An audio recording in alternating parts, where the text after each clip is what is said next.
Bonsoir Marine Le Pen, merci Bonsoir. d'être avec nous. D'abord, Donald Trump qui applique le protectionnisme, cela vous réjouit idéologiquement, j'imagine?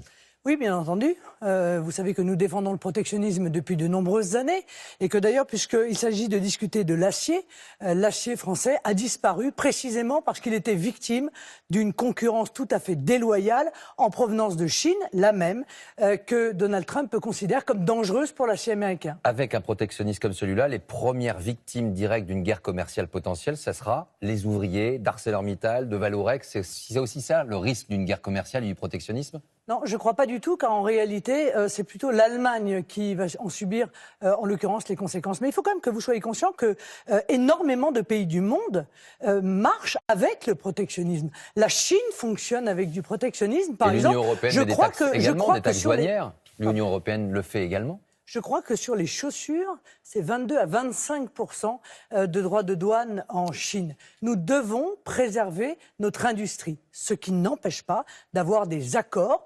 bilatéraux que nous passons avec un certain nombre de pays. Marine Le Pen, vous ouvrez demain donc à Lille ce congrès qui sera donc le dernier du Front National? Oui.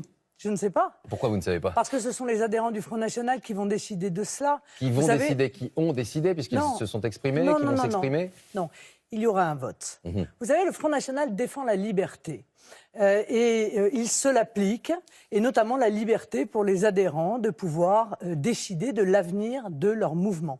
Il y aura donc, après le Congrès, un vote où tous les adhérents du Front National pourront s'exprimer sur ce changement de nom.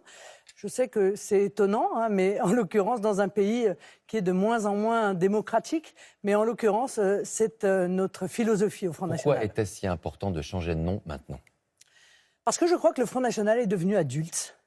Je crois que le Front National, aujourd'hui, a changé de nature. Il est passé d'un parti d'abord de protestation dans sa jeunesse, puis un parti d'opposition, à un parti de gouvernement.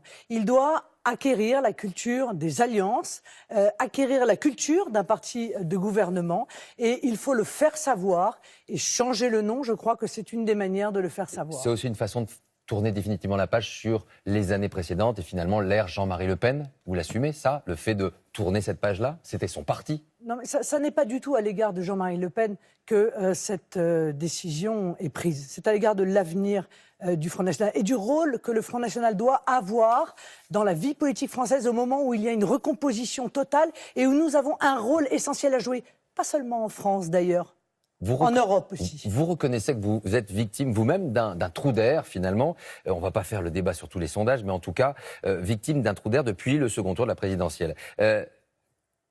Pour quelle raison, selon vous? Est-ce que vous allez porter pendant des années encore, finalement, votre échec du débat de la présidentielle? Est-ce que vous considérez que vous allez le porter encore pendant des années? Je ne souhaite pas. J'ai dit que j'avais raté un rendez-vous. Maintenant, encore une fois, je crois qu'il y a énormément à faire. Et tous les Français s'en rendent compte. La politique menée aujourd'hui par Emmanuel Macron est une politique de déconstruction de notre pays. C'est une politique de grand déclassement des classes moyennes et des classes populaires. Qui aujourd'hui est capable de défendre la nation et les protections qui sont les conséquences de la nation? Le Front National, et seulement lui. Mais il ne peut plus le faire peut-être tout seul. Je souhaite qu'il le fasse moi, avec l'ensemble de ceux qui précisément souhaitent défendre la nation, face à ceux rassemblés par Emmanuel Macron, qui eux défendent un mondialisme, un européisme, qui précisément prive les Français de toutes ces protections. Vous parlez, j'ai entendu, d'alliance, de rassemblement, rassemblement des nationaux, rassemblement, alliance. C'est nouveau, effectivement, que le Front National se mette à tendre la main. À part Nicolas Dupont-Aignan, personne ne l'avait effectivement prise depuis quelques années. Juste une première question. Sur l'échiquier politique, Laurent Wauquiez, c'est un adversaire comme les autres? Un allié potentiel? Un adversaire comme les autres? L'un ou l'autre? Il a répondu à cette question.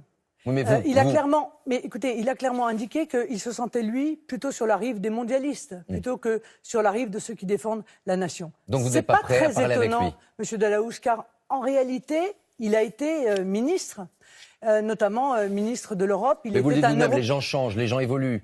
Vous le dites vous-même. Il était un européiste convaincu. Et aujourd'hui, je n'entends pas dans sa bouche la volonté de rendre aux Français leur souveraineté. Est-ce qu'il est plus de droite que vous? Je ne sais pas ce que c'est de la droite et la gauche. Ça ne m'intéresse plus. Car je vais vous dire, ça n'est plus le clivage qui traverse la France, pas plus que ça n'est le clivage qui traverse l'Europe. Il suffit, pour s'en convaincre, de regarder ce qui s'est passé en Italie. Le vrai clivage, encore une fois aujourd'hui, c'est entre ceux qui considèrent que la nation est un obstacle, et notamment un obstacle aux lois du marché, et ceux qui considèrent que la nation est un cadeau, un joyau qu'il faut à tout prix protéger, car c'est grâce à la nation que l'on peut assurer la sécurité, la prospérité, la sécurité et la défense de l'identité du peuple. Votre ancien collaborateur, Florian Philippot, lui n'estime pas que vous êtes victime d'un trou d'air. On va l'écouter, il était l'invité ce matin des 4V, et vous réagirez juste après. On voit bien que c'est lugubre. C'est lugubre là-bas. C'est pas un congrès de refondation, c'est un congrès de liquidation. Là-bas, plus personne n'y croit. Voilà. Plus personne n'y croit, y compris Marine Le Pen, vous avez le sentiment?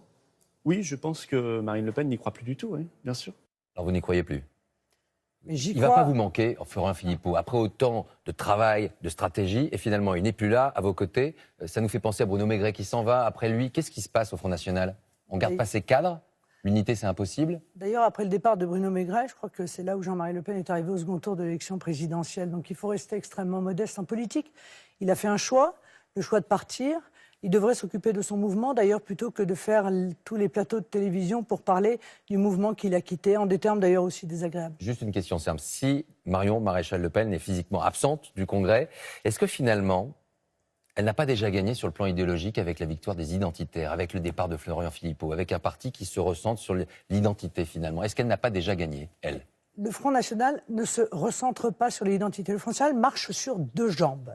Il marche sur deux jambes, la défense de l'identité, de la culture française, de la sécurité, de la lutte contre l'immigration et la défense d'un modèle social, de solidarité nationale et surtout de souveraineté nationale.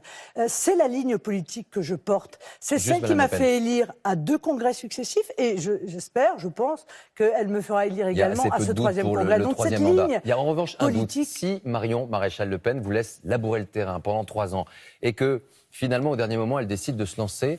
On l'a déjà vu dans d'autres mouvements, dans d'autres partis. Finalement, le dégagisme, c'est d'actualité. On l'a vu avec Emmanuel Macron. Est-ce que vous trouveriez ça totalement illégitime? Est-ce que ce n'est pas une stratégie qu'elle peut envisager? Ça n'a aucun sens. Aucune importance. Ah, aucune importance. L'important, ce sont les idées que nous défendons, car ce sont ces idées-là qui changeront la vie des Français. La personne qui porte ces idées a beaucoup moins d'importance que le fait que ces idées arrivent au pouvoir. Donc et vous êtes prête à passer la main au cas où? Je vais aux municipales, aux départementales, aux européennes, aux régionales prochaines, préparer les conditions d'arriver en pole position pour la future élection présidentielle. Merci Marine Le Pen.